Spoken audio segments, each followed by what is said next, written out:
energy, the capacity of physical system to do work. We are all aware that energy cannot be produced or destroyed. Instead, it conserves or transforms. How does it really works? And how does energy exist in our daily life? We are Physics Day! And we will be taking all of you into next gen 1 Utama to observe kinetic energy, gravitational potential energy, and elastic potential energy. Are you guys ready? Yes,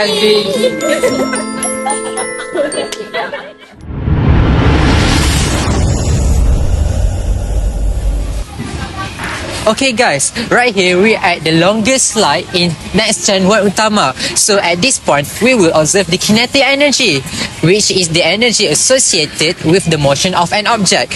Now, I would like to introduce our model for this section. Hi, I'm Farsha Brianna. Now, I would like to make a session with Farsha. Farsha, how do you feel? This is for kids. No, it's not. Now get going. I guess for the sake of physics. Bruh.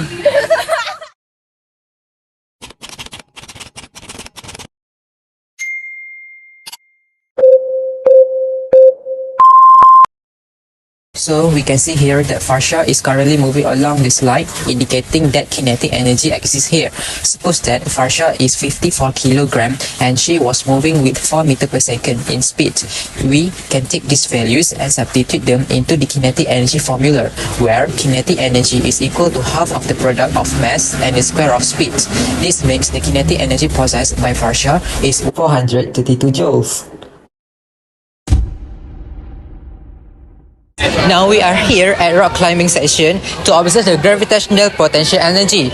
Our model for today is Naufal. Naufal, can you explain a little bit about gravitational potential energy?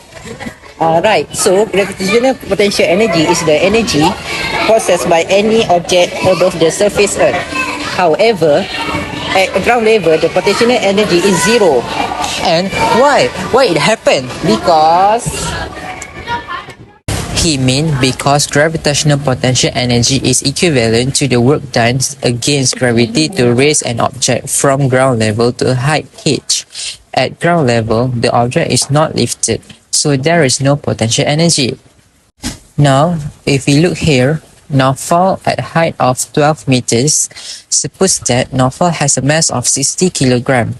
We all know that gravitational acceleration is 9.81 meter per second squared. Now we can take all these values and substitute into the formula where gravitational potential energy is equal to the product of mass, height, and gravitational acceleration of an object. There, we have obtained the gravitational potential energy of Naufal. Now, let's watch him get pulled by gravity. Now, we have found Naufal's gravitational potential energy, which is 7,063.2 joules. Notice that when Huda lands, the trampoline stretches, and when Huda jumps, the trampoline gets back to its original state. This shows that the trampoline is elastic. This can possess elastic potential energy.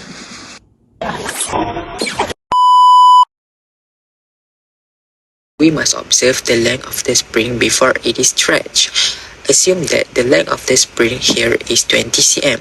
When Huda lands, assume that the spring stretches around 50 cm. This makes the tension of the spring is 30 cm. Then, suppose that the mass of Huda is 37 kg, making her weight is 362.97 Newton. This weight is the force exerted upon the spring. Now, substitute these values into Hooke's law to find the spring constant. Once the spring constant is known, we can find elastic potential energy, where elastic potential energy is equal to the half of the product of spring constant and the square of spring extension. There, we have found the elastic potential energy of the trampoline spring. Guys, are you enjoying it? Yes! That's fun! Oh, brilliant! Yeah, sure.